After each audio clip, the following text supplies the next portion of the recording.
Okay, we'll go ahead and get started. Welcome, welcome, welcome.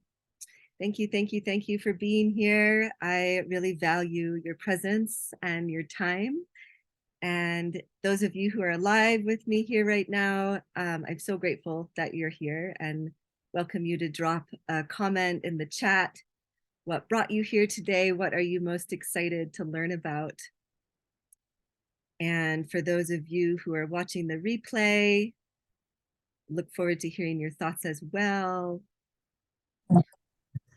Okay, please go ahead and mute yourself as you come in. Oops.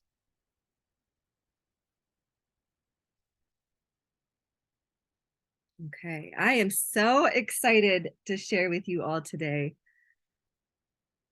Let me pull up the little chat so I can just see. Okay, curiosity. Great, yeah, so the Schumann Resonance has been the big topic of conversation you may have heard about since Father's Day, when we had an anomalous reading that is questioned. Was this something that was a real data? Is this real data that we're seeing, or is this a malfunction of equipment? Linda says, want to know what is going on with our planet. Yeah, we are under a lot of shifts and changes right now. We are really in this evolutionary gateway as we collectively come into new levels of understanding and consciousness. And I am just going to go ahead and get started. And I am so excited. This is one of my favorite topics. I love everything to do with the earth and the way that the earth works and how we are connected to the earth through our bodies, through our minds, our consciousness, and that we are in this co-evolutionary process with the earth right now. And what a gift to be here on earth in 2023 at this crazy time. And so this image that you see here on the screen, on the left-hand side where it says holistic earth systems, this is typically what a Schumann resonance output graph looks like. This is a spectrogram. And this is over here, this unusual pattern that we saw with that happened on June 19th, just on Father's Day last week. So this has never been seen before, something like this. If I could just ask everyone to please mute yourself as you come in. And sorry, there's someone who's not muted. Let me just, thank you. Okay. Okay.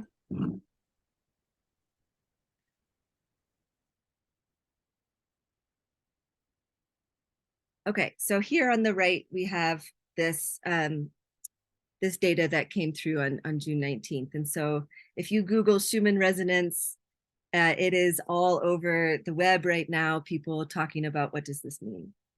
And so this inspired me to share what I understand about the Schumann resonance as a geologist and a priestess of Isis. So I come at this from two different directions. And just, I want to give a little background of who I am for those of you who are new to my world.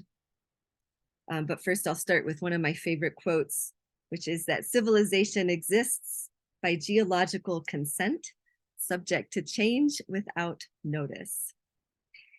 And I love this so much because it is so humbling to bring our consciousness into the realm of being interconnected with the earth system, that the earth is not something that we're here to dominate or to control, but that we are actually in harmony with the earth, with the cycles of the earth, and that our consciousness is directly linked to the earth. And as the earth evolves, we are also evolving. And as shifts happen on the earth, of course, we are affected. And it is bigger than us. It's not, these are not forces that we can control as much as some in humanity might want to. So there is a lot to cover, and I want to dive right in And I also want to just give a little introduction to myself. So some of you I recognize, I know, thank you for being here. Those of you who are new to my world, I am Karina Allison. I also go by Cienega, and I'm a volcano scientist. That's my academic and my professional background. I spent 20 years in professional realms, different jobs and studies, and in the academic world studying volcanoes. And so I've had my consciousness has been in inner earth for a long time.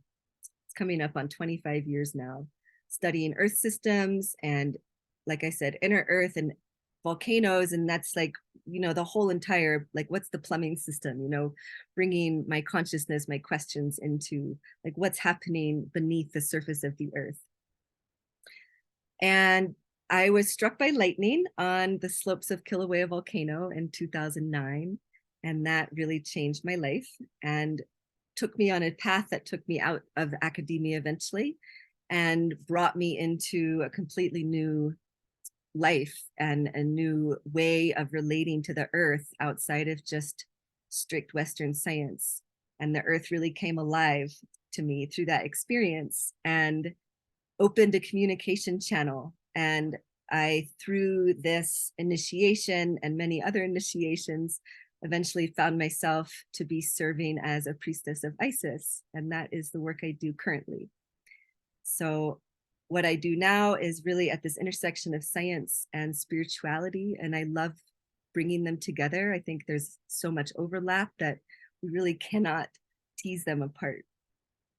So I consider myself like an integration guide. My work is really about helping people call forth the different parts of themselves and unpack the bigger messages in their lives. We really need to integrate all of the things that we're evolving into before we can fully step into the next level of our evolution. And so the work that I do is through the company that I founded called UpLight Ventures.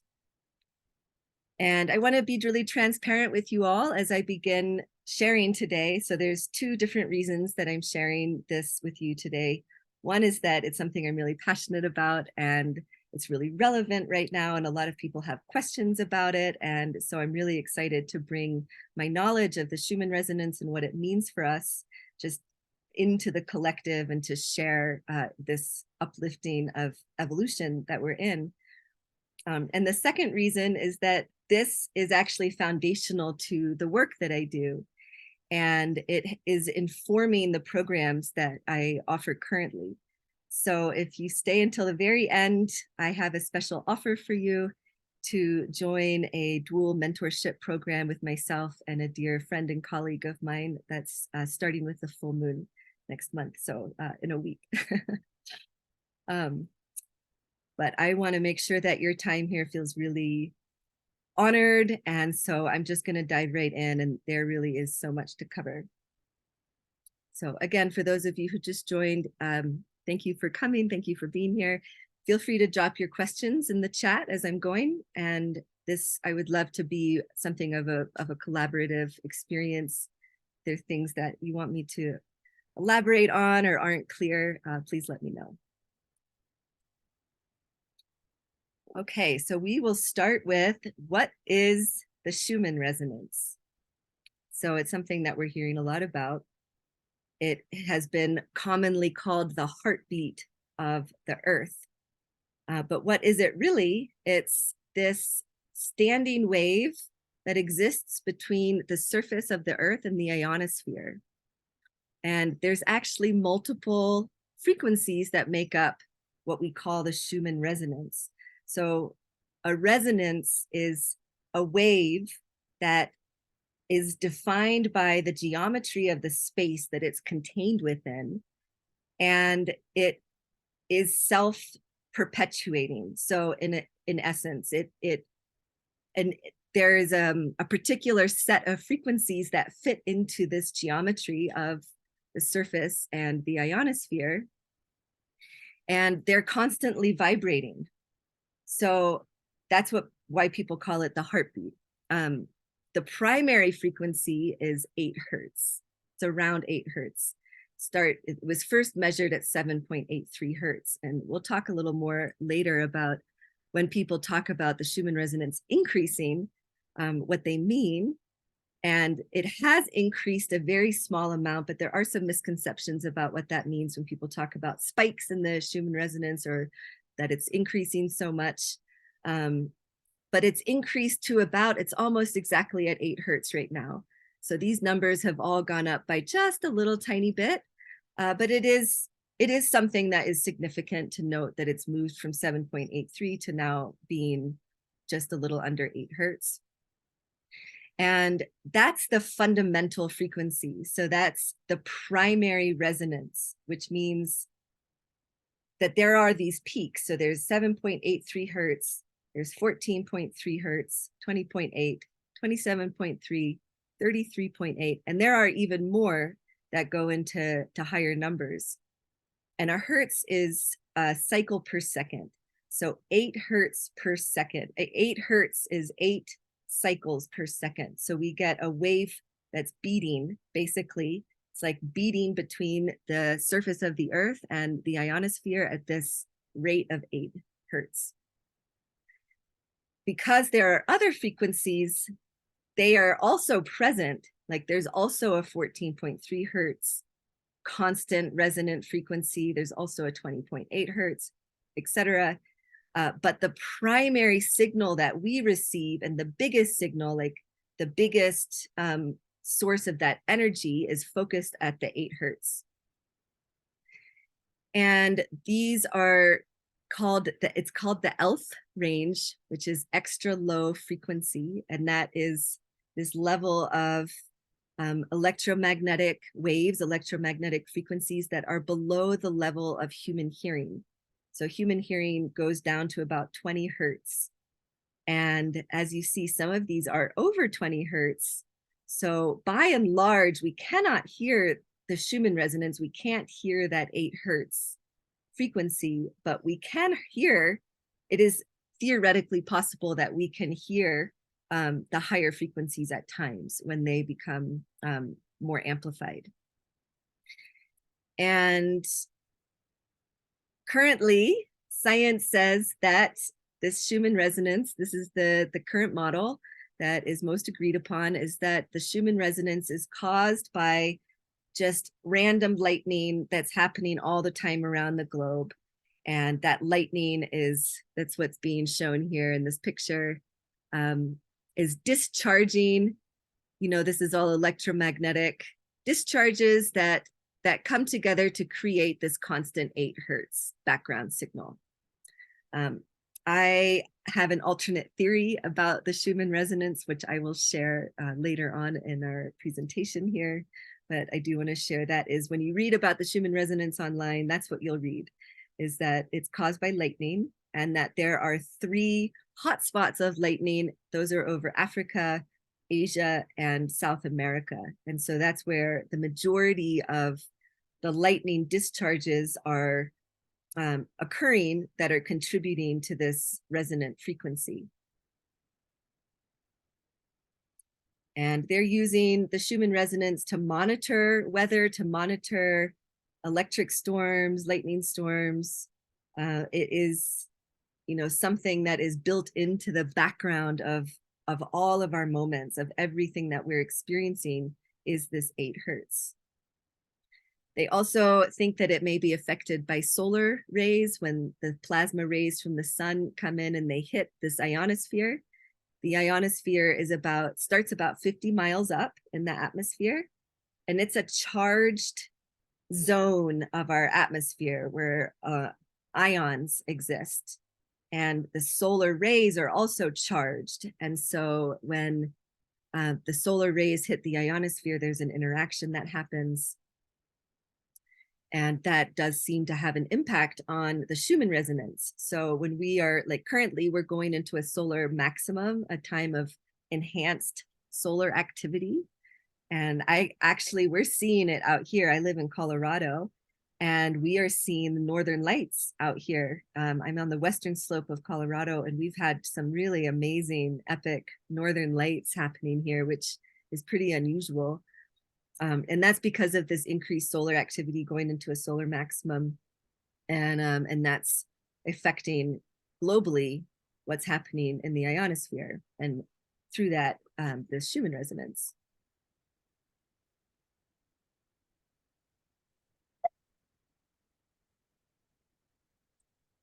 Okay, so this is what this looks like. I just wanted to give a little,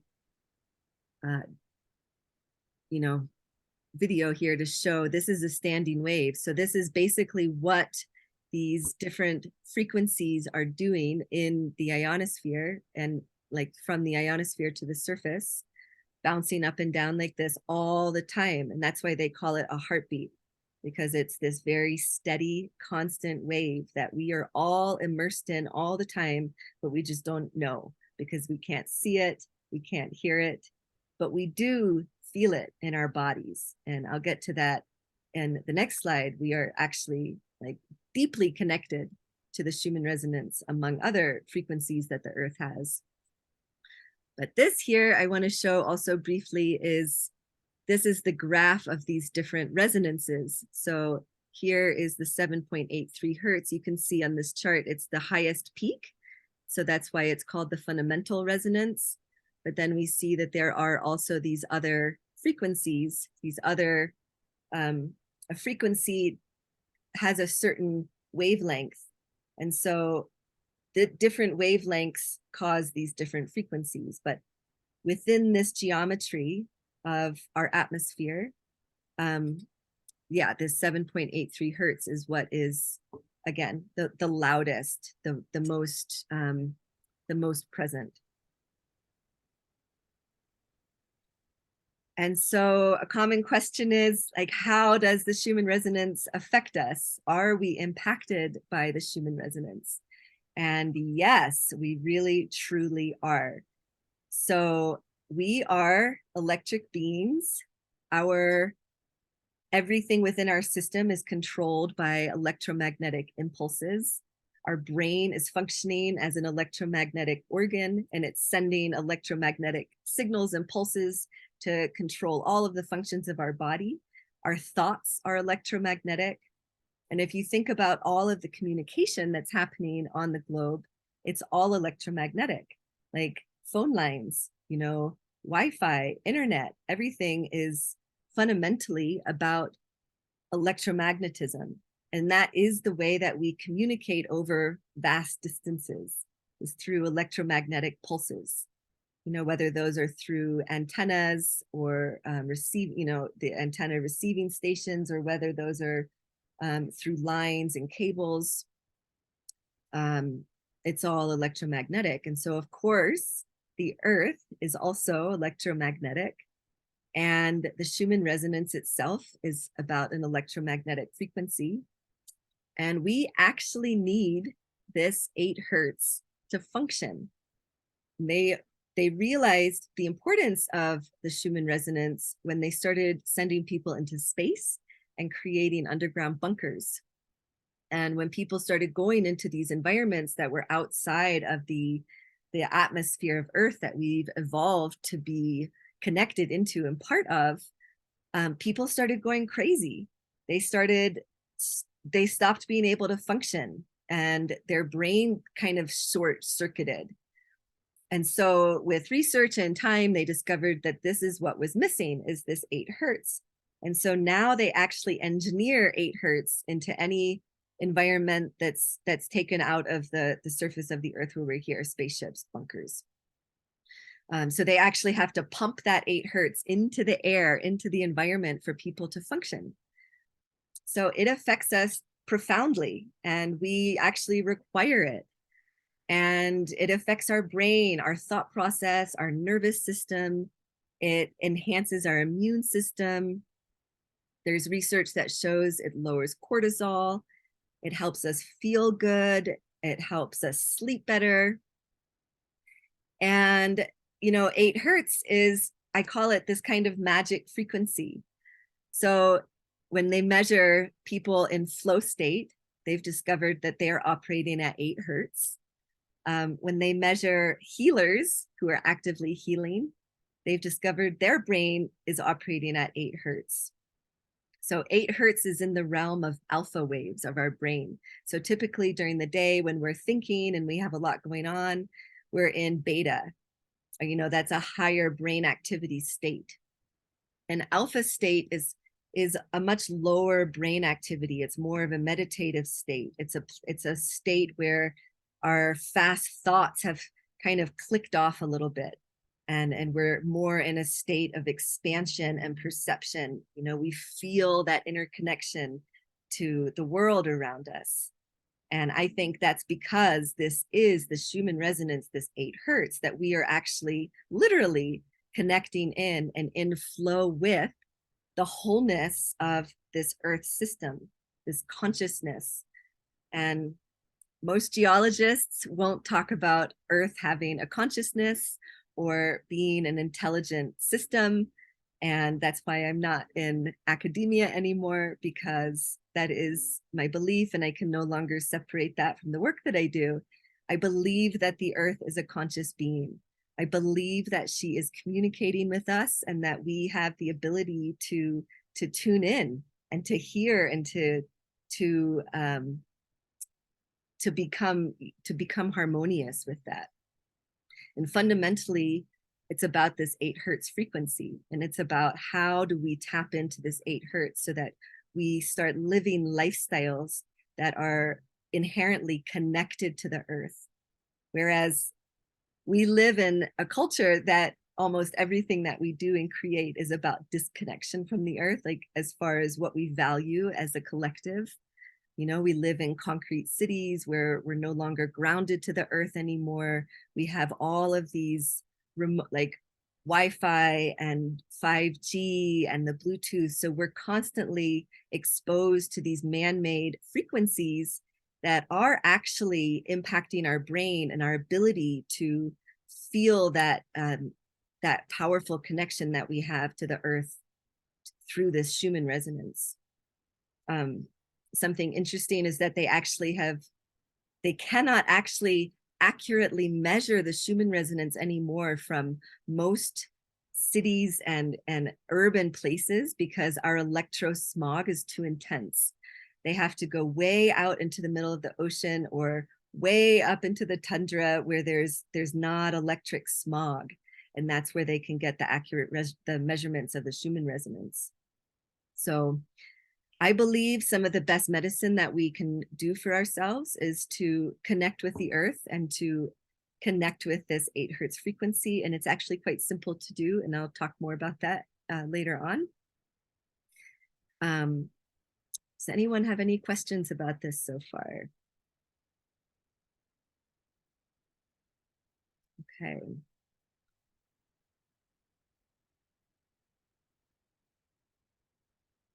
Okay, so I want to talk about some of the misconceptions that I'm seeing and hearing about as people are talking about the Schumann resonance. When people talk about it spiking and, oh, the Schumann resonance, it's increasing so much. And, oh, it just had this epic spike to 190. And all of that is actually true, but there is some misinformation that's being perpetuated about it. And so what I want to share is that firstly, there's a difference between a frequency spike and an amplitude spike. So if you go and look at a lot of the blogs and a lot of sort of the new age and ascensionary material that's being shared about this most recent Schumann resonance anomaly, you'll see that it spiked to 190, and that's never happened before. What they mean when they say that is that the amplitude or the height of this wave right here, so that was still around 8 hertz, but the height of that particular wave got up to an amplitude of 190. And so here is a relative amplitude of, you know, this is like 1.25. So 190 would be a huge spike of this 8 hertz. But it's still 8 hertz, but it's like the heartbeat is getting louder and stronger, but it's not necessarily getting faster.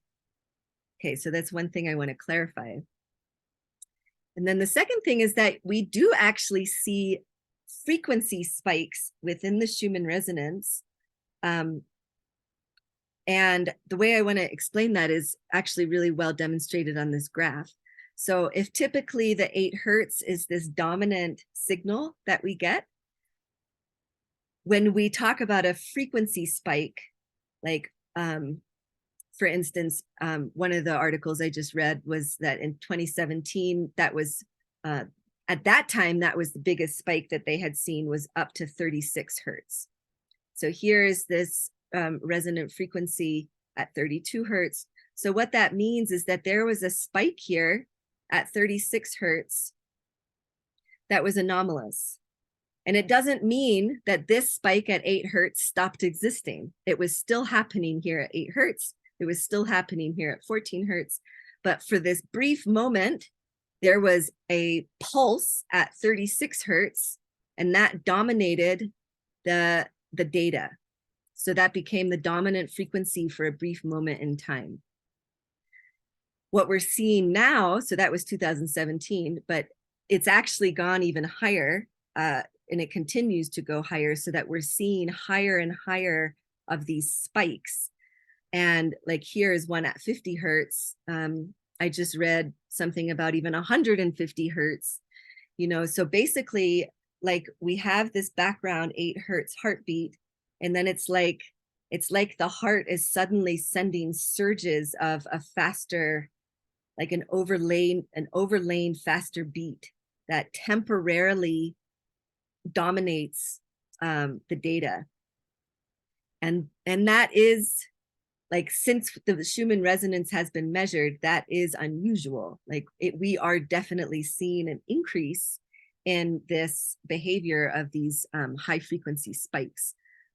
But it doesn't mean, it's like the Schumann resonance isn't just one resonance. And that's what I want to bring home. So when you hear about a spike up to 50 or 100 hertz, it's not that 8 hertz suddenly went to 150. It's like they were coexisting. And that 150 hertz was just like a little blip in the record that just sent out a pulse. And also there is a shift, a very small shift in this, when people talk about the increases. So the Schumann resonance is increasing. So for instance, 7.83 hertz is how it has been measured and was measured for decades.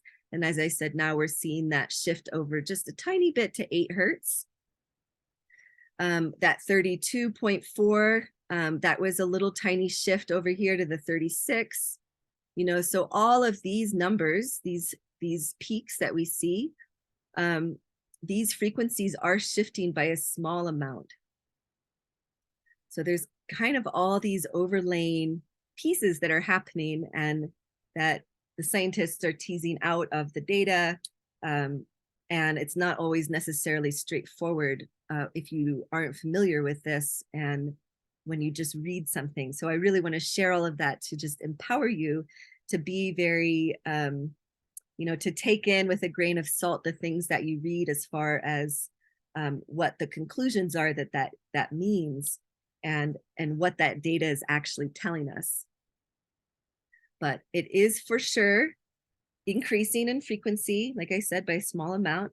The dominant frequency peaks are also shifting to higher frequencies with these little blips that are happening.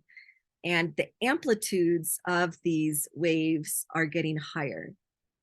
So by and large, we are definitely seeing increases and changes in the Schumann resonance.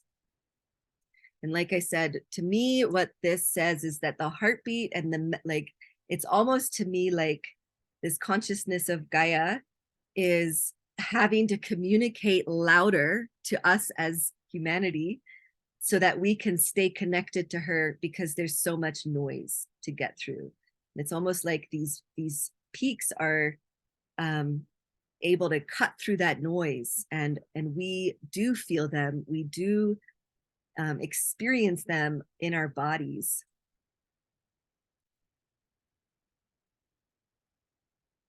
And so this is the reframe that I want to invite, and sort of my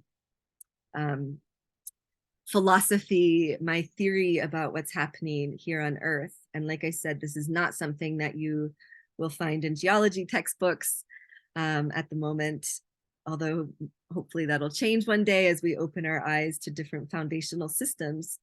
Because really the shift that I see happening is that current geology in the Western model of geology and earth science is sort of like the Western model of medicine and the body, and that there's a lot of truth, you know, and there's a lot of data, and there are things that they say and do that makes sense, but it is viewing all of these different aspects of the earth system as separate, as disconnected.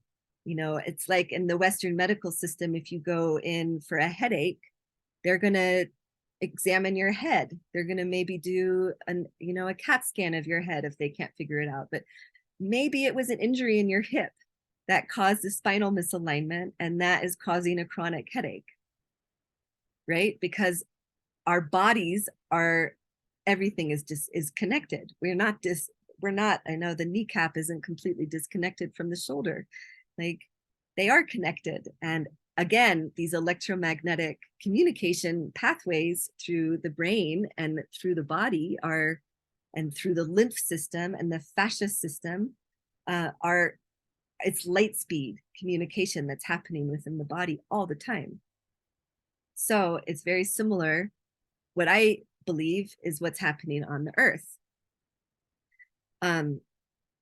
So I said in the very beginning that the theory about the Schumann resonances is that they are caused by lightning happening within this membrane here between the outer ionosphere and the surface of the earth.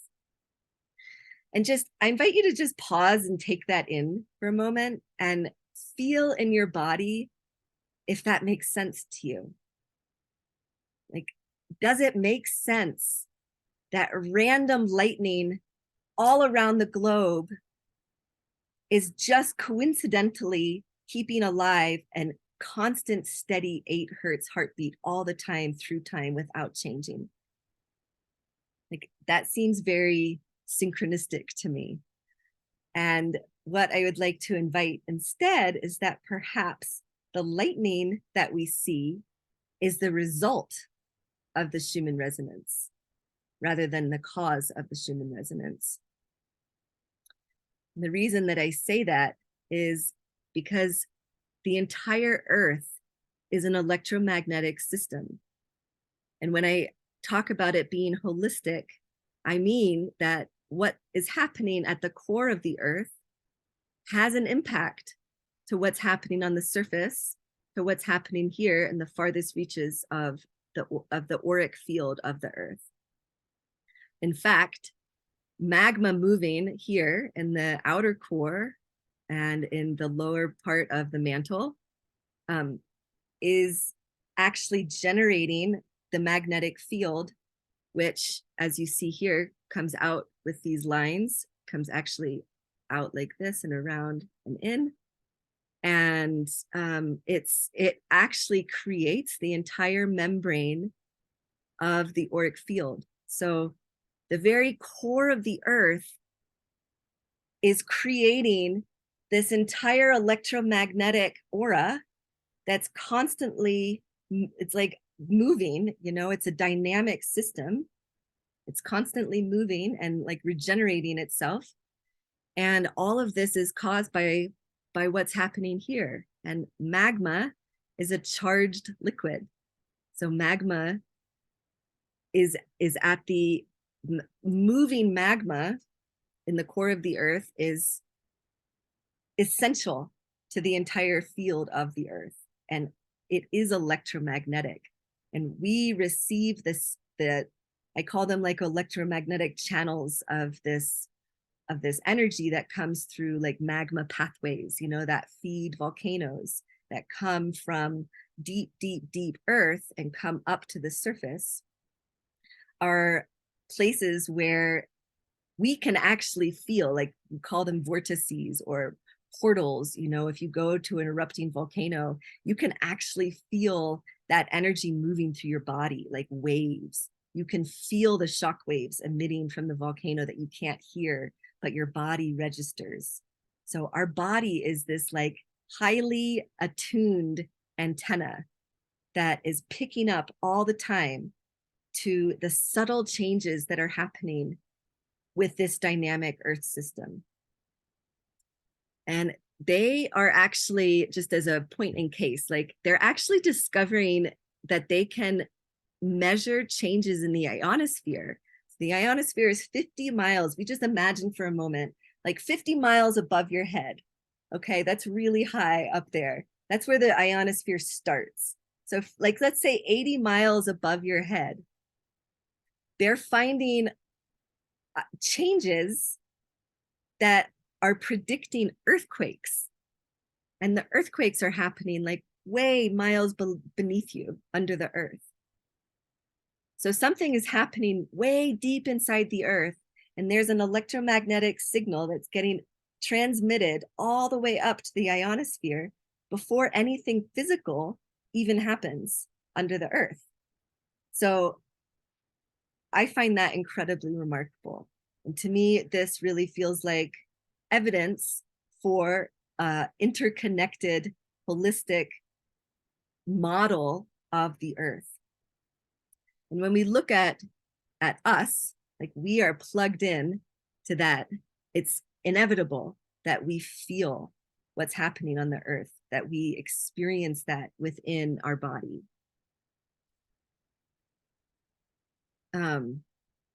Looking at my notes here. So there's like a coherence here to the earth. And I want to share that as a priestess of Isis, Isis is known as the goddess of 10,000 names. And one of her most common names is Gaia.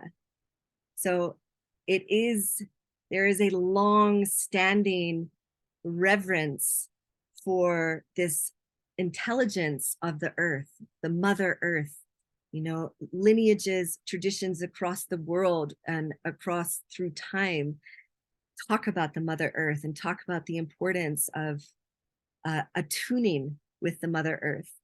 And I believe that's why, this concept of the goddess of Isis has been so prevalent. And it's also been why it's been so attacked, because it is this direct link into this communication grid and this communication pathway. We have that ability. Like we can actually cultivate the subtle awareness and the subtle attunements that allow us to fully tap in and to be in this state of flow as a lifestyle. And that state of flow as a lifestyle is being in total harmony with the earth grid.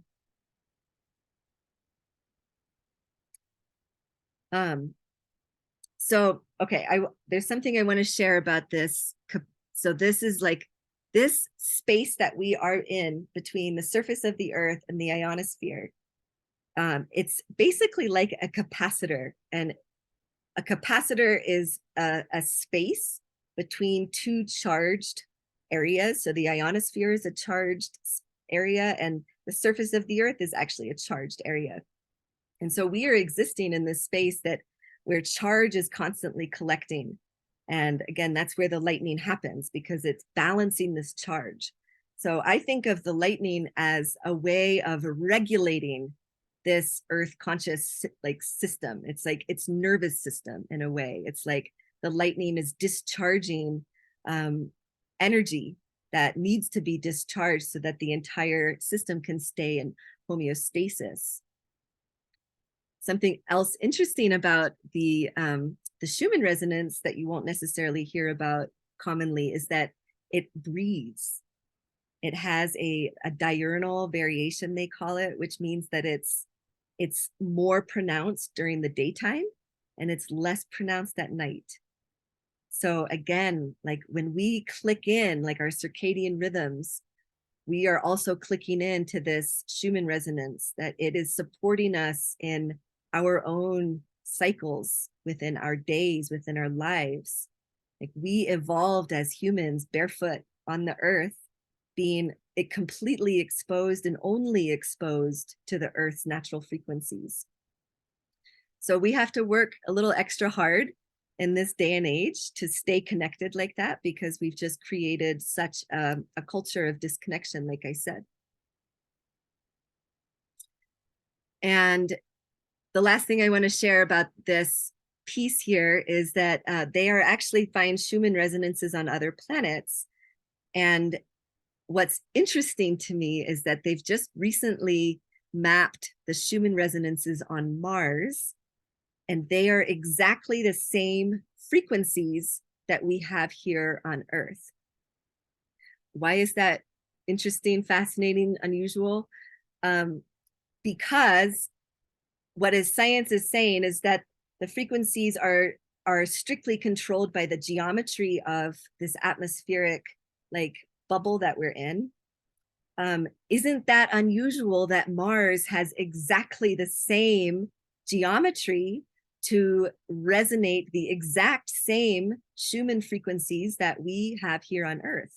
Like, again, that's very, very synchronistic, and to me is far too close to be called total coincidence. So we are constantly learning, and they have discovered Schumann resonances on other planets as well, but I wasn't able to find any other specific measurements. But it makes sense, like if Earth is a conscious entity, a system, that of course it's within, there's these fractals of geometry that we're part of that have this bigger organization. They have these bigger connections. And again, it's fascinating, and it does not feel like synchronicity to me. It's like fascinating that the sun, from our perspective, is exactly the same size as the moon from our perspective. It's like all of these little coincidences, they come together to really show that there's evidence for a self-organizing, intelligent consciousness that is impacting not only the ethers, but matter, and the way that matter organizes, and the way that we as humanity have evolved within that to be essentially part of it. We cannot separate ourselves from it. It's impossible.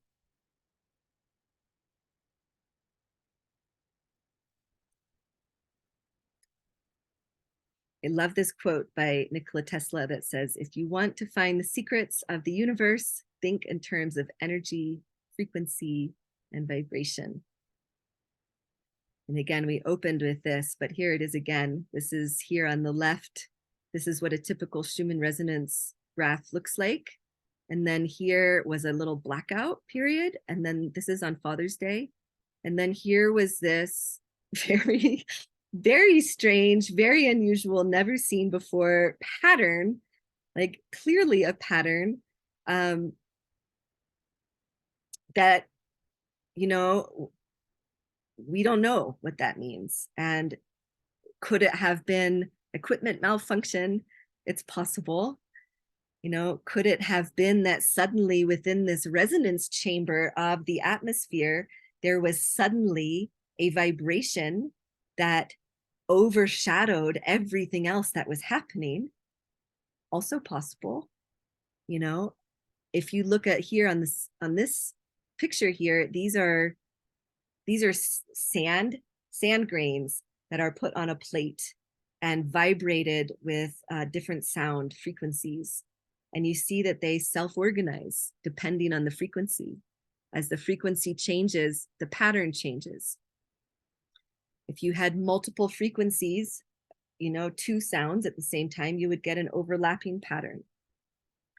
To me, this looks very similar to what we see here.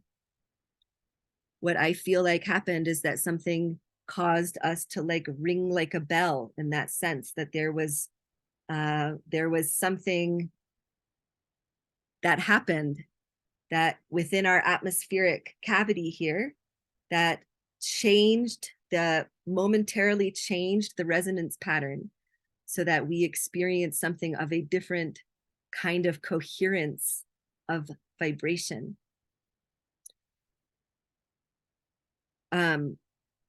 so now stepping out of the science and kind of into this like beyond the science, because I love the science and I think it gives us a lot of grounding into what's actually happening, you know, and science has its limitations, and science just really hasn't caught up with a lot of what we are very rapidly evolving in our consciousness. There's this acceleration of awakening that's happening. And I personally, and I have heard many people say this, so I know that I'm not alone in this experience. I felt a lot of energy in that week leading up to solstice. So when this happened, like this week that this happened, I felt so much like pressure, energy, like uncomfortability in my body. I was feeling very like, just I had higher levels of anxiety and kind of frustration and just like lower, like I didn't have as much patience. I just felt really agitated, like there was a lot more energy, you know, in my system. I think I was picking up on that the earth was carrying a lot more energy. I've also in the past experienced that my body has felt very similar to how it felt this week, that week, leading up to an earthquake. And that when the earthquake happened, also my body was suddenly released of all of its pressure and tension. And that same thing happened here. So this happened on June 18th, and then we led up to solstice, and solstice is this like culmination of, you know, where we are in the yin and yang energies of the year. It's the longest day of the year, so it's the most solar activity. And there was something that I personally felt shifted after solstice, that it felt like something had been released. It was like now we've entered into the yin side of things again, and there was something that felt like relief in my body. So I really believe that we feel these things in the earth, but sometimes we think that it's just us, that we think it's just personal, you know, but then we talk to people and we're like, oh, this is a collective thing that's happening right now. And it's not just collective of humanity, it's collective of humanity connected to Gaia, to this earth intelligence. And so what does that mean? Like, what is that telling us? And the message that I'm getting is that we are in an evolutionary gateway right now, and that higher energies are coming into the planet that haven't been supported in the planet in the past. And that as we receive these energies, that there is reparation that's actually happening within our DNA and within the lineages that we carry. So there is like within this morphic quantum field that we interact with, that we are experiencing accelerated healings, accelerated untangling of sort of ancestral knots, and clarity about things, you know, sudden breakthroughs. Like, again, I speak for myself, but also a lot of people, like clients that I'm supporting and friends that I'm talking to, are going through really similar experiences. And so this message is that there is a new coherence. And when I say coherence, what I mean is that there's not as much noise. Like there's a window of clarity, of coming into this synchronized resonance and vibration within our collective consciousness, and also again with this consciousness of the earth. And that it's can be as simple to take advantage of this, is as simple as literally just going outside barefoot. Like earthing is one of the most simple, profound things that we can do. When we stand barefoot on the earth and we bring our focus and our consciousness to the bottom of our feet, we are, in essence, our entire body is getting balanced. Our electrical system is getting balanced. Our hormonal system is getting balanced.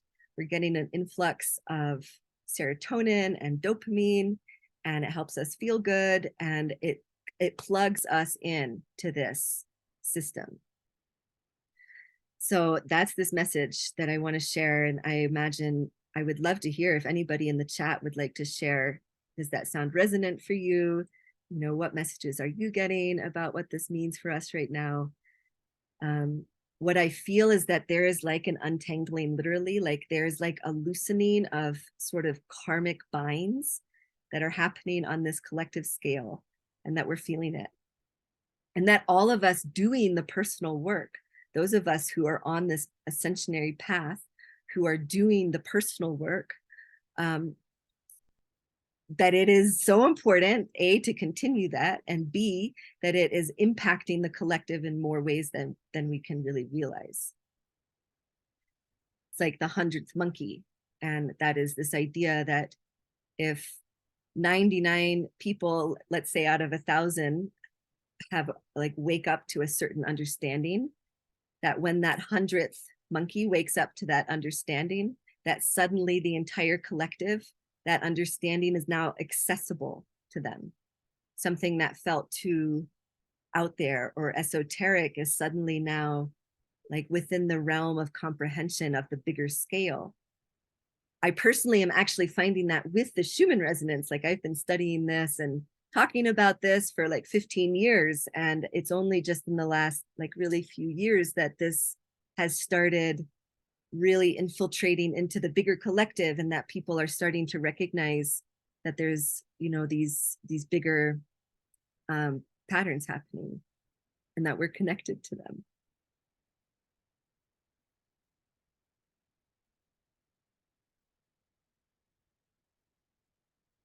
I did a sound healing on solstice, and it felt like polarity was collapsing into itself. The sound healing felt very intense. Oh, awesome, Linda. Thank you for sharing that. I love that imagery. The polarity was collapsing into itself. That's definitely a message I feel right now too, is this importance of the sacred union work, and that we've been in this period for decades now of amplifying the feminine because we've needed to. That feminine frequency and voice had been so suppressed for so long that it really needed this huge influx.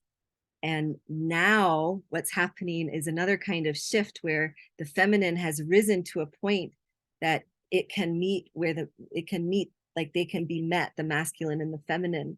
So it's not about outgrowing, I don't know if that's the right word. It's not about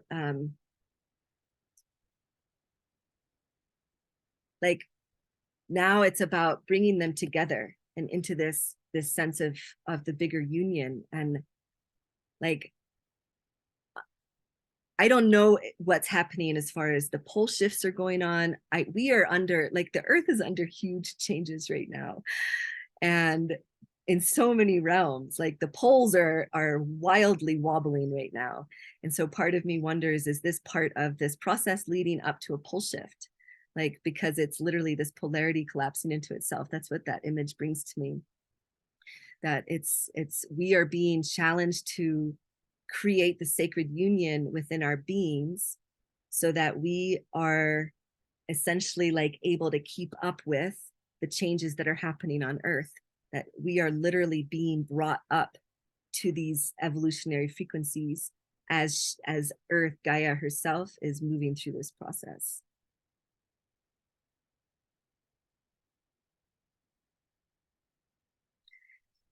Okay, and what does obsidian have to do with it? And those of you who know me know that I work with obsidian. I'm somewhat obsessed with obsidian. It's at the core of most of what my professional offerings are at the moment. And the reason that I'm so in love with obsidian is that the message that I've received is that it is like a cell phone into this system. And I just want to give a very brief explanation because I could literally talk for hours about obsidian and I don't want to get too carried away.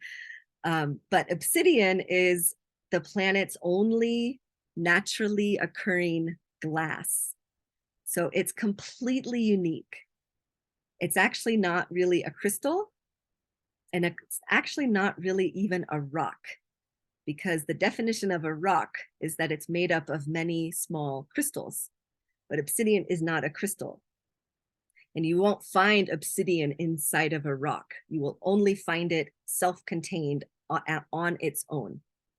or mixed in as like a flow band in a lava flow. So there's nothing else on Earth that is the planet's own process that creates glass.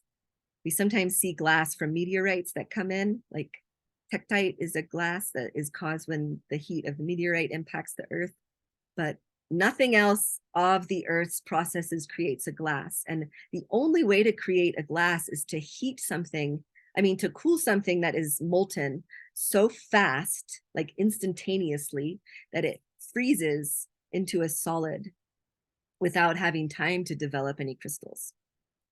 And so obsidian in itself, even with all of the science and all of the studies, is still somewhat mysterious. Like, we don't really fully understand how obsidian forms. It is often found layered with pumice. So pumice, if you can think of that in your mind, is like a white frothy stone, and it has the same chemical composition as obsidian, and they're often found right next to each other. So obsidian's really interesting and unique, and because it's a glass, it is highly, like in the mystery schools, it's highly absorbent of energies, it's highly protective. Because it's a black glass, it's known for its power of shadow work. So when you work with obsidian, it's essentially like absorbing the distortions within your field, and it's reflecting them to you so that you can see the things that need to be healed within your own life and also within your ancestral realms, this quantum grid that you're part of. And obsidian basically is frozen magma. Magma, as we said, comes here from the center of the Earth. Obviously, obsidian doesn't form at the center of the Earth because that magma has to travel, but it comes through magma pathways all the way up through the mantle and erupts at the surface as a volcano. And in that instant, and it freezes, it's like energetically is retaining the entire grid, this entire like frequency, like field of inner Earth. So the way I like to describe the power of this is that if you took a droplet of your blood and you froze it instantaneously into glass, that blood drop would retain the information of your DNA, basically. And if somebody picked up that frozen piece of blood, and let's say they started carrying it around in a little medicine pouch around their neck, they would be in constant communion with the essence of who you are. Like a little part of you, a frozen part of your DNA would now be like communicating with them. It's like when we pick up a rock or we pick up a crystal, or if you go to a sacred site and you actually feel things in your body, that's a communication that's opening between you and that earthly element, that location or that object. It's communicating to you. And so obsidian is essentially communicating to us this entire holistic system that I just talked about, this entire electromagnetic system that goes from the core all the way out to the farthest reaches of the aura and here on the surface, and this heartbeat of the Earth, like our heart is pumping blood. The blood of the Earth is the magma. The Schumann resonance, I would say, is not caused by lightning around the surface of the atmosphere, but it is caused by this pumping of this blood, it is an internal heartbeat of the Earth, literally. And obsidian is inherently, by its nature, connected and part of that, and it preserves it in a way that nothing else does. No other crystal, no other stone has that quality. So obsidian is really, really a powerful tool, and it's an incredible ally in these realms of healing and becoming the multidimensional, awake and aware people that we are becoming. oops. So that is the close of the talk about the Schumann resonance. And I just want to end with an offer to a program, to a dual mentorship, to two different programs that are taking this wisdom and integrating it into modules that you can take in and work with on your own time, and also held within a group and with one-on-one individual work to work with this actual intelligence field in a very conscious, guided way, in a lineage-based way. So my program that I run is called Molten Roots Mastermind. It's called Earth Wisdom for Transformative Times. And we use an Obsidian Journey egg that was in the picture just before. And it is a 4-month journey of a lineage-based protocol that comes from Mexica, the Mexica culture at Teotihuacan in central Mexico. And that was passed to me through my mentor, Aya Bonagorio, and passed to her through her mentor, Abuela Malinali, who created and founded the Danza de la Luna, which is a recreation of an Aztec women's ritual to essentially call back in the parts of the fragmented feminine to create more coherence and healing and wholeness, not only personally, but also collectively. And so a huge part of this work in this container is that it's a journey through the medicine wheel of this mystery school wisdom that starts to untangle and unwind the ancestral knots and distortions that keep us stuck in patterns of suffering, of shame, of feeling small, of feeling like we know the things that we need to do, but we're not doing them. Like, it helps to actually reprogram and restory those things in a really accelerated way. And I'm partnering currently with a mentor, sister, friend, client of mine, Solea Anani, and her program is called the Ancestral Lineage Group Mentorship. And she's gone through my work, I've gone through her work. They are very beautifully complementary. And her work is opening somatic pathways, literally, to the ancestral lines that are available to you, and creating and strengthening alliances with your healed ancestors, both ancient and recent, to receive their messages for you and integrate that into your healing and your evolution. I have a special offer. If you are interested, please just reply to one of the emails that I sent out, or I have my contact info in the next slide here that you can take a screenshot of. But basically, we're offering both of these. Mine is a 4-month deep dive. Hers is a 3-month container. They're starting at the same time. They're very complementary. The total investment for both of these together is still very affordable. It's less than $1,500. We're throwing in lots of bonuses. It is a really special time. And traditionally, summer is not really the best time to do sort of shadow work or ancestral work. But we are really in this evolutionary gateway right now. And I know that light workers and healers and all of the medicine keepers are really being called forth. We're being initiated, we're being challenged, we're being held accountable by higher forces.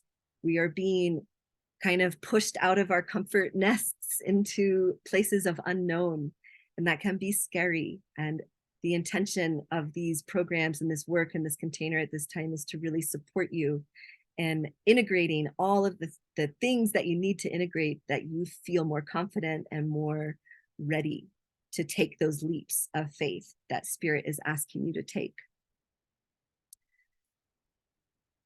So we start on July 1st. That's very soon. It's with the full moon. I'm closing the doors on July 1st, and we open with the full moon on July 3rd. And this is my contact information. Feel free to email me. You can find me on Facebook or Instagram and reach out. And you can check out the program and other offerings here at UpLight Your Life.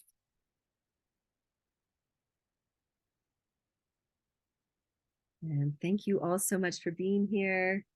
I welcome any questions anyone might have. We have a couple more minutes left. And feel free to drop anything in the chat that you'd like. And if there's no questions, we can wrap up a little bit early. You're so welcome. I would love that too, Linda. That sounds wonderful.